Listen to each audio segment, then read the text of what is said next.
বৃদ্ধ মহিলা রাস্তায় ভবঘুরের মতো ভিক্ষে করে দিন যাপন করে তাকেও এবার রেহাই দিচ্ছে না এই সভ্য সমাজের দুষ্কৃতীরা।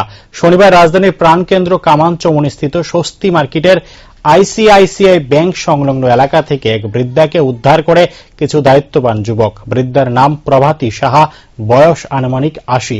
কে বা কাহারা এই মহিলাকে আঘাত করে তার থেকে টাকা পয়সা ছিনতাই করে নিয়ে যায় তা কেউ বলতে পারছে না।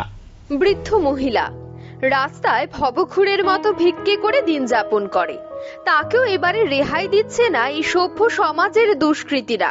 শনিবার রাজধানীর প্রাণকেন্দ্র কামানচৌমুহনীস্থিত স্বস্তি মার্কেটের আইসিআইসিআই ব্যাংক সংলগ্ন এলাকা থেকে এক বৃদ্ধাকে উদ্ধার করে কিছু দায়িত্ববান যুবক। বৃদ্ধার নাম প্রভাতী সাহা, বয়স আনুমানিক ৮০। কে বা কাহারা এই মহিলাকে আঘাত করে তার থেকে টাকা পয়সা ছিনতাই করে নিয়ে যায় তা কেউ বলতে পারে না। মারছে তোমারে, তোমার টাকা দিকো, তোমার টাকা দিকো, টাকা দি, টাকা দিকো।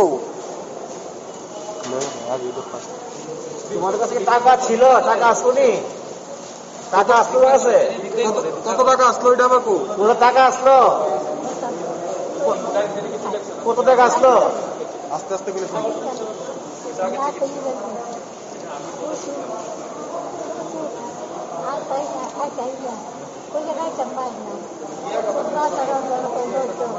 তোমার বাড়ি ঘরের ছেলেরা আসেনি?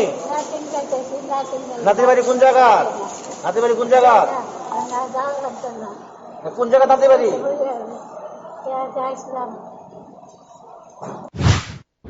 তবে এখানেই শেষ নয়, শুধুমাত্র তার কাছ থেকে টাকা ছিনতাই করা হয়নি, তাকে আঘাত করে পথের ধারে ফেলে রাখা হয়। কত অর্থ ছিল তার কাছে? মাত্র ২৭০ টাকা। ভিক্ষে করে দিন যাপন করার মতো এই পরিস্থিতিতে দুষ্কৃতীরা এই বৃদ্ধা মহিলার কাছ থেকে ২৭০ টাকা ছিনতাই করে নিয়ে যায়। আমি ভদ্রমহিলা দেখছি যে বই এসে টাকা চাইতেছে। আমি কিছু মাসে একটা টাইম আছে, খুচরা নয়, খুচরা মানে বাংতি আমি আসলাম টাকার দিয়ে মধ্যে দেখতেছি ব্যান্ডেড লাগানো। আমি বেশি কি হয়েছে, তুমি খাইতে চাইছো, বেড়া পাইছো তুমি, তো বলছে টাকা নিয়ে এসে আমার ফালাই দিয়ে গেছে। তো এই টাকাটা তিনি একটা কাঁচা চামড়া বের হয়ে গেছে। এর মধ্যে আইসিআইসিআই ব্যাংকের আরও লোক টোক আছে। আমি আমার বন্ধুরা ফোন করছি, তো তারপরে জিজ্ঞাসি করতেছে আমার মায়েরা সেটা আমার থেকে ২৭০ টাকা আসতো, সব টাকা নিচে কিছু খাওয়ানোর লেগে আমি দাঁড়াবো তোমার জন্য। তো তারপরে সেটা আমি বন্ধুরা ফোন করছি, এরা আইসে, আরও লোক আইসে। আমরা বন্ধুরা মিললে তাদের এখানে বিএম হাসপাতালে নিয়ে এসেছি, আর আইকে মহিলা থানাতে আমরা কয়ে এসেছি। তো আমার পরে ওখান থেকে ড্রেসিং টেসিং হলো, তখন ভিতরে গেছে। নাম টাম কি কিছু পাওয়া গেছে? নাম টাম তো ওই ব্যাংকের বইটা আছে তাইলে, ব্যাংকের বইয়ের মধ্যে আছে, তাইনের নাম হয়েছে প্রভাতী সাহা, বাড়ি যোগেন্দ্রনগর লেখা, কিন্তু বাকি কিচ্ছু নাম্বার টাম্বার কিচ্ছু না।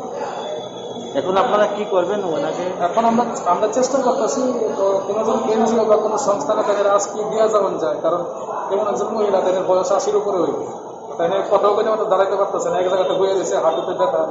আমরা চেষ্টা করতেছি, ফোন করছি আরো কয়েক জায়গাতে। আপনারাও যদি কারোর কাছে কোনো যেমন কন্ট্যাক্ট থাকে, এটা তো একদিন বিএমএ যদি পাঠাই দেন, বিএম হাসপাতালে।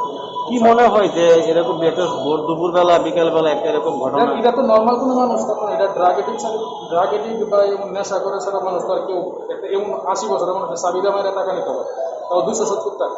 আপনার তবে একজন মানুষ যে ভিক্ষা করতেছে তাই না থেকে আপনার মেসেজটা কি থাকবে? আমার মেসেজটা এটাই থাকবে যে যদি এমন রাস্তায় যে কোনো সময় মানুষ থাকে তারা হেল্প করুন। আর সরকার যদি তারা একটা ওল্ড এজ হোম যেমন আছে, এমন যদি ওল্ড এজ হোম যদি দিয়ে আসে তারা হেল্প করতে পারে, যাতে তারা এমন অ্যাবিউজ না হয়, তারা যাতে এমন মারপিট পেতে না হয়, যে এটা খুব ভালো। কোন জায়গায় আপনি পাইছেন? আমরা পাইছি স্বস্তি মার্কেটে আইসিআইসিআই ব্যাংকের গলিটার সামনে, ভিতরে না বাইরে। এই সভ্য সমাজে দাঁড়িয়ে আমরা আজকে এক নিদারুণ ঘটনা দেখতে পাচ্ছি। এক ভবঘুরে মহিলার কাছ থেকে ছিনতাই করে নিয়ে যাওয়া হয় মাত্র ২৭০ টাকা। তাকে আঘাত করে ফেলে রাখা হয় পথের ধারে। কেন? একটাই প্রশ্ন প্রত্যেকের মনে, ৮ থেকে ৮০ কোন নারী জাতি কি এই সমাজে সুরক্ষিত নয়? হায়রে সভ্য সমাজ, আর কত নিদারুণ দৃশ্য দেখাবে তুমি।